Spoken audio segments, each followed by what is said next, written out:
आइए गायत्री और यज्ञ को विस्तार से समझते हैं।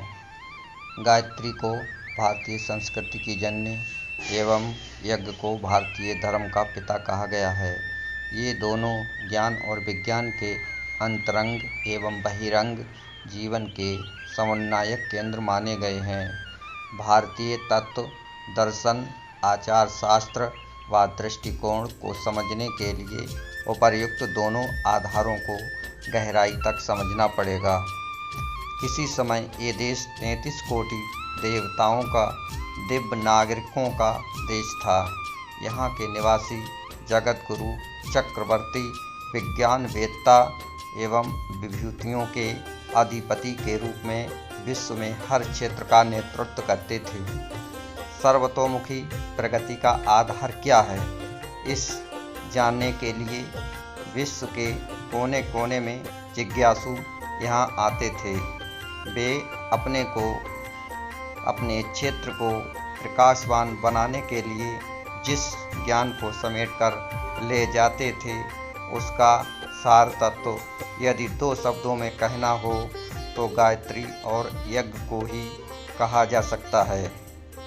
जिस प्रकार ईंट और चूने से दीवार बनी होती है, उसी प्रकार भारतीय गरिमा के संबल यह गायत्री और यज्ञ ही है। इन 2 सूत्रों की व्याख्या के लिए ही भारतीय आध्यात्म दर्शन, ज्ञान विज्ञान का विशालकाय कलेवर खड़ा किया गया है। मोटी दृष्टि से देखने में गायत्री मंत्र 24 अक्षरों का संस्कृत भाषा में विनिर्मित छोटा सा पद्य भर है, जिसे उपासना के समय जपा जाता है। मोटी दृष्टि से यज्ञ सुगंधित वस्तुओं को अग्नि में यजन करके वायुमंडल में सुगंधि फैलाने का एक छोटा सा कर्मकांड मात्र प्रतीत होता है। ये इस रतन हार को रखने के लिए काम आने वाले डिब्बे का परिचय मात्र है। बहुमूल्य वस्तु इस आवरण के भीतर रहती है। चरम चक्षु उस डिब्बे के खोल को ही पूरी वस्तु मान लेते हैं और उसी की कीमत नगण्य जितनी आंकते हैं।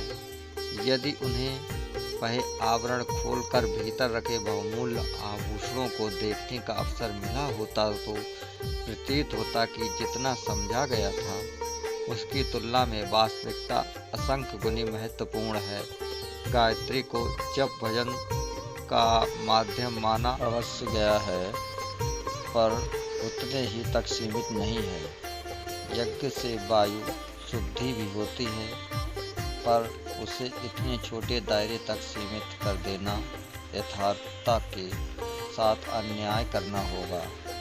इन दोनों की महिमा असाधारण है। गायत्री का तत्व ज्ञान समुद्र से अधिक गहरा है और यज्ञ का विस्तार क्षेत्र भूतल पर अवशिष्ट पर्वतों से अधिक ऊंचा है। यही कारण है कि इन दोनों को भारतीय उपासना, विज्ञान का तत्दर्शन का, आचार शास्त्र का अविच्छिन्न अंग माना गया। प्रत्येक धार्मिक क्रिया कृत्य के साथ इन्हें जोड़कर रखा गया है, ताकि कहीं मनुष्य में देवत्व का उदय कर सकने वाले, धरती पर स्वर्ग का वातावरण बना सकने वाले इन महान सूत्रों का कभी कोई विस्मरण ना कर सके। भारतीय धर्म, अध्यात्म एवं व्यवहार का मार्गदर्शन तत्व ज्ञान ही वेद है। वेदों में ज्ञान भी भरा पड़ा है, विज्ञान भी। इसमें आध्यात्मिक प्रगति और भौतिक उन्नति का समान पथ प्रदर्शन